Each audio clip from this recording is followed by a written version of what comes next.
काफी है जो डिटेल्स है। एक सवाल चलते चलते हम पूछ रहे हैं आपसे कि रिया चक्रवर्ती के बारे में ये खबर आ रही है कि उनके खिलाफ जो लुकआउट नोटिस है उसको ये लोग कुछ प्लानिंग कर रहे हैं, उसमें बड़े बड़े वकील लग गए हैं, चीफ जस्टिस के बेटे तक उनके लिए अपीयर हो रहे हैं।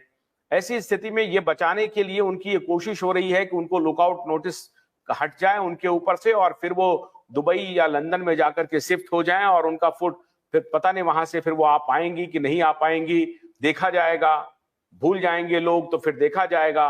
क्या इस तरह की भी साजिशें चल रही हैं? नहीं, सुनिए, अभी 27 दिसंबर को उन्होंने लुकआउट को टेम्पररी सस्पेंड करके रिया चक्रवर्ती दुबई जाकर वापस आ भी गई, सीबीआई को रिपोर्टिंग भी कर दिया, वो बड़ा मसला नहीं है। दूसरी चीज, इसमें एक बात गौर कीजिए, जो विषय कोर्ट में चल रहा है, लुकआउट नोटिस रहना और सस्पेंड करना, ये मतलब इससे कोई विशेष फायदा नहीं होने वाला है, रिया चक्रवर्ती हो या और भी कोई हो।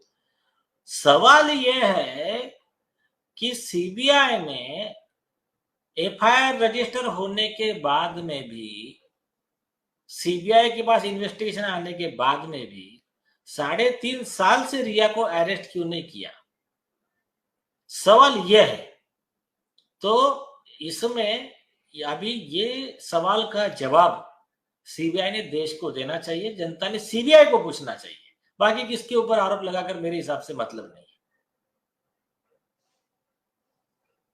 आपका म्यूट है, बुला रही है।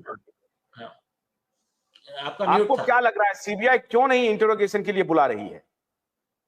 क्योंकि रिया चक्रवर्ती अब अलग अलग जगहों पे इंटरव्यू दे रही हैं और वो ये कह रही हैं कि हमारे खिलाफ तो कुछ भी नहीं है। जब वो जेल गई थी और जब उनको बेल मिला तो बेल मिलने को उन्होंने इस प्रकार से प्रचारित किया कि मेरे खिलाफ तो कुछ भी नहीं था, मुझे बेल मिल गया मतलब मैं बरी हो गई मतलब मेरे खिलाफ कुछ भी नहीं था, मेरा कुछ इस केस से कोई लेना देना नहीं है।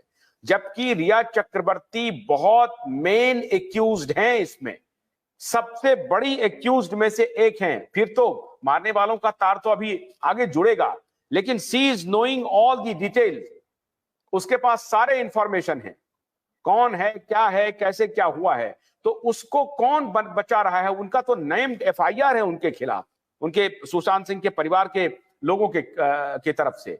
उसके बाद भी रिया चक्रवर्ती को सीबीआई 3.5 साल से अधिक हो गया इंटरोगेशन के लिए नहीं बुला रही है। तो आपको किस पर शक लग रहा है, कौन है वो? अभी ये सीबीआई के अधिकारी बेहतर बता सकते हैं, उस पर मेरा आरोप करना ठीक नहीं है।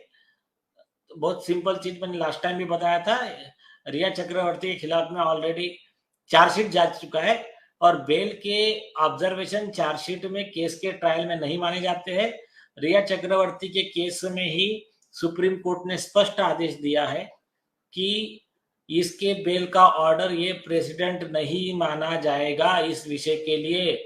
इसका मतलब रिया चक्रवर्ती के जो वकील है मिस्टर अभिनव चंद्रचूड़ और खुद रिया चक्रवर्ती और जो एक मिस्टर भंगाले जो भी है, तो इन लोगों ने जो कोर्ट में एफिडेविट दिया कि हमको तो कोर्ट ने बेल में ही बरी कर दिया, वो एक्चुअली कंटेम्प्ट ऑफ कोर्ट है, वो मिसलीडिंग स्टेटमेंट है। तो इनके रिया चक्रवर्ती और उनके वकीलों पे इसी कारण से एक्शन होनी चाहिए।